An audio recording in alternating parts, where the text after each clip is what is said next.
नमस्कार, मी सौ राजश्री सचिन मालेगावकर। शिवजन्मभूमीतल्या प्रत्येक नागरिकाला, जुन्नरच्या प्रत्येक नागरिकाला माझा नमस्कार आहे। आणि ज्या जनतेसाठी मी या निवडणुकीमध्ये नगराध्यक्ष पदासाठी उभी आहे त्या सर्वसामान्य जनतेला सुद्धा माझा दंडवत आहे। मॅडम, तुम्ही खरं तर नगराध्यक्षपद निवडणूक लढवायची हा निर्णय का घेतला? सर, मी एक एज्युकेटेड व्यक्ती आहे। 2017 साली BA इंग्लिश करताना महाराष्ट्रात इंग्लिश विषयामध्ये प्रथम आलेली आहे। हे जे एज्युकेशन मी घेतलंय ना सर, तर त्या एज्युकेशनचा फायदा, त्या लिडरशिपचा फायदा आपल्या सामान्य जनतेला झाला पाहिजे। एक एज्युकेटेड व्यक्ती त्या पदावर असली पाहिजे, धडपडणारी व्यक्ती असली पाहिजे। माझं प्रत्येक वेळी तेच सांगणं आहे। वेळ देणारी, फुल टाइम काम करणारी नगरपालिकेसाठी व्यक्ती असावी।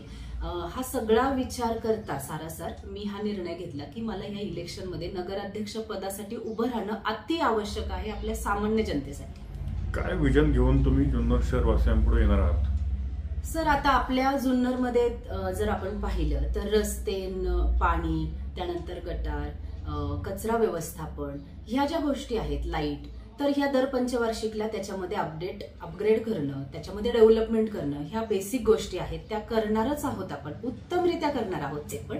आणि दुसरं जे गोष्ट आहे ते अनेक विजन मी ठेवलेले आहेत। आता माझ्या बाबतीत सांगायचं झालं तर मी एक टीचर आहे आणि एक शिक्षक जी व्यक्ती असते तर ती दूरदृष्टिकोन असणारी एक व्यक्ती असते। आपल्या जुन्नरमध्ये सर आता भाजी मंडईचा जो प्रश्न आहे त्याबद्दल पण मी बोललेली आहे की भाजी मंडई एका छताखाली यायला पाहिजे। त्यानंतर सर, नगरपालिकेच्या ज्या शाळा आहेत आपल्या, तर अनेक गरीब मुलं त्या नगरपालिकेच्या शाळेमधून शिकत आहेत आज। म्हणजे माझ्या घरातलं जिवंत उदाहरण आहे माझे मिस्टर, जे नगरपालिकेच्या शाळेत शिकून आज एका चांगल्या पदावर शिक्षक म्हणून शंकरराव गुट्टे पाटील मध्ये काम करतात। तर ह्या ज्या शाळा आहेत ना सर, इथले जे शिक्षक आहेत, मी गेलेली आहे नगरपालिकेच्या शाळामध्ये, खूप सुंदर असं ते शिक्षण देत आहेत मुलांना। त्यांची खूप मेहनत आहे खरंच। आणि त्या सगळ्या शिक्षकांना तिथे शाळेमध्ये त्यांना काही फॅसिलिटीज हव्यात का, त्यांना कसं आपल्याला पुढे नेता येईल, विद्यार्थी संख्या कशी वाढवता येईल, हे सगळ्या गोष्टींवर आपण तिथे प्रयत्न करणार आहोत। त्यासाठी माझे प्रयत्न। नागरिकांच्या आरोग्याच्या दृष्टीने तुमच्याकडे काय विजन आहे? त्याचं कारण असं आहे की जुन्नर शहरात जरी खासगी दवाखाने सुसज्ज असले तरी शासकीय यंत्रणा कुचकामी आहे। हो सर, आता आपल्या जुन्नरमध्ये आपल्या गव्हर्नमेंट हॉस्पिटल ऑलरेडी आहेच, पण त्याच्यामध्ये सुद्धा आपल्याला काही अपग्रेडेशन करता येतील का, अजून जास्ती फॅसिलिटीज आपल्याला तिथे कशा देता येतील, ह्या दृष्टीने माझे प्रयत्न असणार आहेत। आता खूप मोठी आश्वासनं मी लोकांना देणार नाही, कारण की आश्वासनं देण्यापेक्षा त्या दृष्टीने काम करण्यावर माझा जास्त फोकस आहे, कारण मी एक टीचिंग प्रोफेशन मधली आहे। तर हॉस्पिटल जे आहे आपलं त्याच्यामध्येच आपण डेव्हलपमेंट करूयात आणि जास्तीत जास्त नागरिकांना त्याच्यामधून कशी फॅसिलिटीज मिळतील, कसा त्याचा फायदा घेता येईल, ह्या दृष्टीने आपला प्रयत्न राहणार आहे। खरं तर महिलांची जी समस्या असते, ज्याने नळाला अतिशय गढूळ किंवा अस्वच्छ पाणी येतं, त्यानंतर दुसरी आहे की भाजी मंडई। जुन्नरची भाजी मंडई जी आहे ती एका छताखाली नाही, कधी इकडे असते, त्यांना पुन्हा नगरपालिका तिथे जाते, इथं बसू नका, दिवाळी आली आता तिकडे बसा, ही सातत्याने टाकते तलवार त्यांच्यावर असते। याच्यावर काय तुमच्याकडे उपाय? भाजी मंडईचं सांगितलं सर मी की जेव्हा मी स्वतः तिथे भाजी घ्यायला जाते ना, त्यावेळेस मला पण हे चित्र दिसतंय की अनेक शेतकरी वर्ग आहे, अनेक भाजीवाले व्यापारी लोक आहेत, तर त्यांची खूप हेळसांड होते सर। त्यांच्या हातावर पोट आहे, आज ते भाजीवाले तिथे बसतात म्हणून आज आपण चांगल्या भाज्या खाऊ शकतो, चांगलं जेवण आज करू शकतो आपण। तर त्यांच्यासाठी विचार होणं सगळ्यात महत्वाचं आहे। एका छताखाली आता मी इथे आपल्या नगरपालिकेची शाळा आहे, तिथली जी भाजी मंडई आहे ती सुद्धा मी पाहिलेली आहे, तिचं काम जे आहे ते अर्धवट राहिलेले आहे, तर ते पूर्ण करून एका छताखाली सगळे कसे येतील, तर त्याच्यासाठी खूप प्रयत्न माझे राहणार आहेत। ते काम जरी अर्धवट असलं तरी ते काम नियमातलं नाही। त्याचं कारण असं आहे की एका भाजीवाल्याला जो काही स्क्वेअर फूट बसायला लागतं ते खूप छोटे छोटे त्यांनी त्या ठिकाणी प्लॅटफॉर्म केलेले आहेत। मग भाजीवाल्यांचं म्हणणं असं आम्ही इथं पाटे ठेवून आम्ही बसू कुठं? बरोबर, तेवढं त्यांना तेवढा पुरेसा प्लॅटफॉर्म नाही तिथं। बरोबर सर, त्या दृष्टीने पण आपण एक प्लॅनिंग करूयात की जास्तीत जास्त रिझर्व मोठी जागा आपल्याला कशी देता येईल त्यांना, आणि तिथे जास्तीत जास्त मोठी भाजी मंडई कशी आपल्याला करता येईल त्यांच्यासाठी, हे पण प्रयत्न राहणार आहेत माझे। जुन्नर शहर आणि परिसराच्या ह्या डायमीटरमध्ये अनेक खाजगी म्हणा, सरकारी म्हणा शाळा आहेत, अनेक विद्यार्थी खरं तर या ठिकाणी ये जा करत असतात।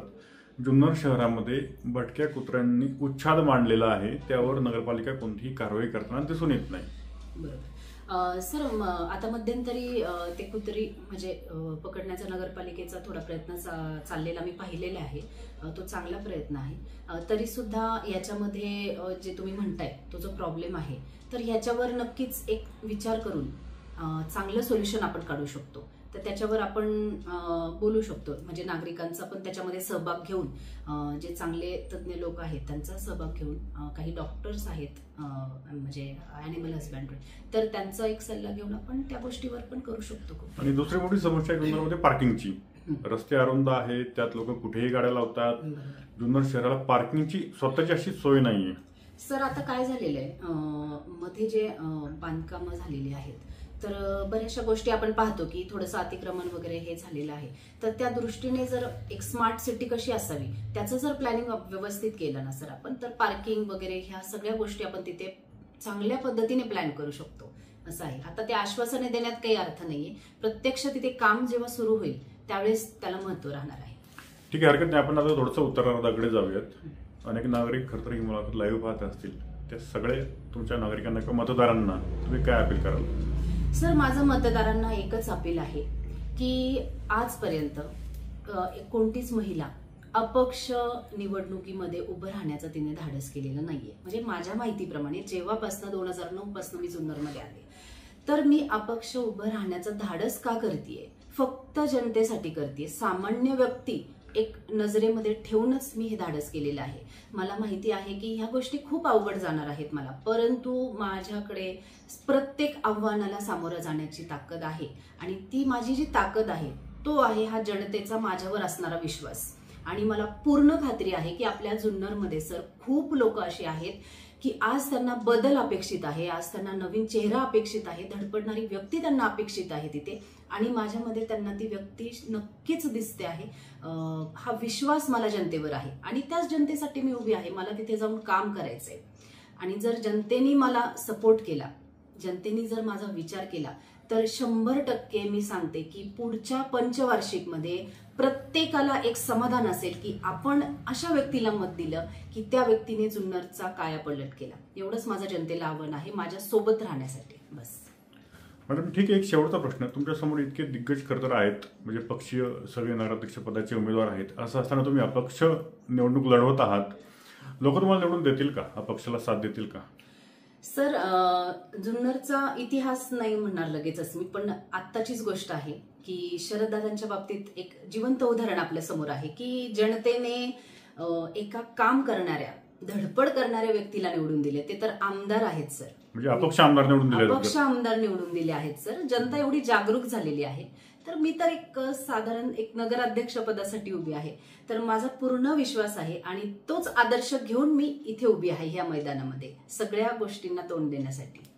ठीक आहे, धन्यवाद. आमच्याकडनं देखील तुम्हाला शुभेच्छा. Thank you so much.